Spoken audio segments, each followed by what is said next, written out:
T'es prêt là? Oui. Alors, Morav Rabotai, quelques questions diverses, journalières. Si après le kidouche, quelqu'un va aux toilettes lorsqu'il sort et se lave les mains, est-ce qu'il fait la bracha de Asher Yatzar puis se relave les mains pour faire Netilat Yadayim avant le motzi ou pas? Donc, on est, imaginons, samedi après-midi, j'ai fait le kidouche, j'ai une envie pressante, et ensuite, après avoir sorti du toilette, je dois faire motzi et Netila, n'est-ce pas? Que faire? Quel est l'ordre des choses? Asher Yatzar, Netila, réponse, c'est juste un. S'il a fait qui douche, Oui. il va aux toilettes, Oui. il fait des Tilat Yadayim, il fait Asher Yatzar. Oui. Après, Il refait. non, après, il fait des Tilaim aussi. Il fait des Tilat à Tilat Yadayim. Oui, mais le problème est le suivant, hein, que je vais expliquer oralement quel est le problème. Le problème est que si tu fais Netila avec le bol, le bol du toilette, quand tu sors du toilette, tu fais Netila, pour avoir ses besoins, tu ne pourras plus refaire Netila avec le bol, avec bracha, avant de manger du pain. Pourquoi? Parce que, non, je t'explique le problème. Écoute. Non, j'ai déjà pourquoi. Parce qu'on va considérer que la Netila que tu as fait en sortant du toilette, tu as acquitté, tu as purifié les mains. Donc maintenant, tu n'as plus de raison de dire ah, Netilat Yadayim avant de consommer du pain. Tu referas au pire Netila sans bracha. Donc c'est pour ça que tu dis ici que c'est une situation à éviter a priori. Donc quelles sont les deux possibilités pour pouvoir surmonter? Maintenant, on va pas dire se retenir le pauvre. Donc que faire? Tout d'abord, il faut donc à éviter, c'est-à-dire réfléchir un peu avant le kidouche. Tu n'as pas besoin de visiter le water closed. Tout d'abord, il faut vous laver les mains sans keli, sous le robinet, sécher les mains, faire Asher Yatzar. Cette façon de se laver les mains n'est pas valable pour Netilat Yadayim du repas. Et donc vous pouvez sans crainte vous relaver les mains ensuite avec un keli et faire la beracha de Netilat Yadayim. C'était l'idée que je voulais relater, oui. Secondo, il existe une autre solution, mais plus compliquée à appliquer que nous ne déterrons pas ici.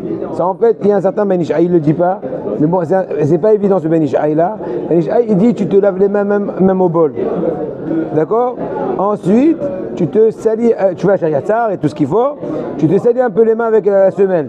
Donc tu te crées une raison de refaire Netila avec bracha, avec le moitié. Mais c'est pas évident parce que qui disent que tu n'as pas le droit de causer une bracha. Tu peux éviter une anticipation de bracha en faisant la Netila du toilette. Parce que quand on sort du toilette selon Ikaradin, il suffirait de se laver les mains même au robinet. C'est mieux de faire au bol. Mais là, on fera qu'au robinet pour éviter le problème que le Netilat va sauter. Mais maintenant, venir reprovoquer un Netila en se salissant les chaussures, les mains avec la semelle, c'est pas évident. Donc, en tout cas, pourquoi lit-on la Tefilat Hashla la veille de Rosh Chodesh Sivan? N'est-ce pas? Ça fait quelques jours, la veille du Rosh Chodesh Sivan, on a la Tefilat du Shla. C'est quoi la Tefilat du Shla? C'est la Tefilat dans laquelle on prie pour nos enfants, etc., pour nous-mêmes, qu'on soit érudits en Torah. C'est qui le Shla tout d'abord? Le Shla, c'est Sefer Shenel ou Otabrit. Shin Lamede, Shenel ou Otabrit.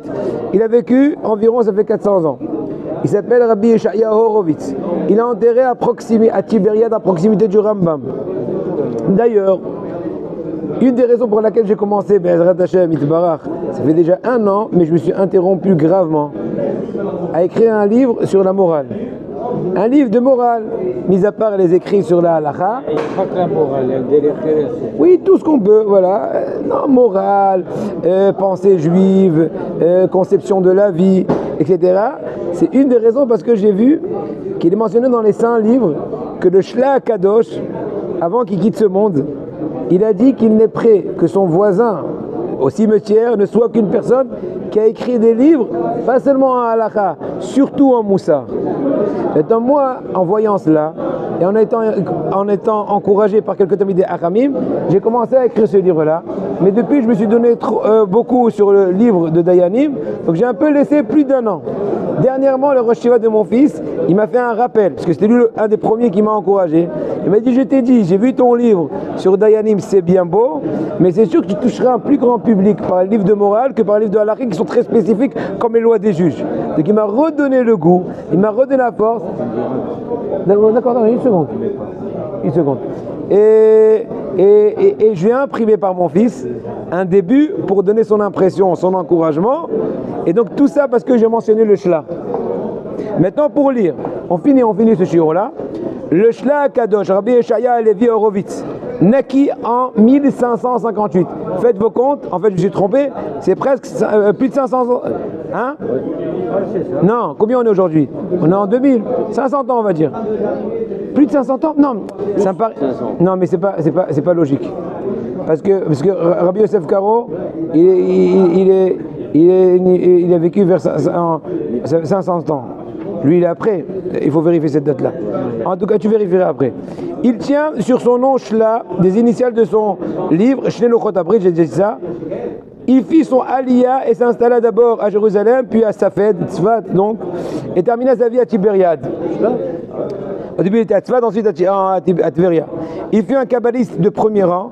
Il explique que la veille de Rosh Chodesh Sivan, mois durant lequel la Torah nous est donnée, de nouveau, est un moment propice pour prier afin que nos enfants prennent le chemin de la Torah et y restent. Le Shla Kadosh a repris une prière des rabbins plus anciens dans son livre pour ce faire. Cette prière fut nommée Tfilat Hashla, la Tfilat du Shla, bien que ce ne soit pas lui qui l'a écrite, mais c'est lui qui l'a, on va dire, qui l'a diffusée, qui l'a remis en ligne, entre guillemets. Bonne journée.